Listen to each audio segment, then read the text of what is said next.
కదిరి బ్రహ్మోత్సవ శోభ ఘనంగా ప్రారంభమైన కాద్రీషుని బ్రహ్మోత్సవాల అంకురార్పణ. సకల దేవతలకు ఆహ్వానం పలికిన అర్చకులు.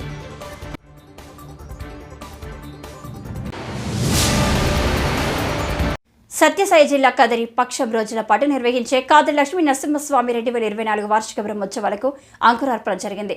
పాల్గొన్న కృష్ణ దశమి మంగళవారం సూర్యాస్తమయం తర్వాత అర్చకులు ఆలయ ప్రాంగణంలోని యాగశాలలో వైఖానస అగమోక్తంగా అంకురార్పణ చేశారు.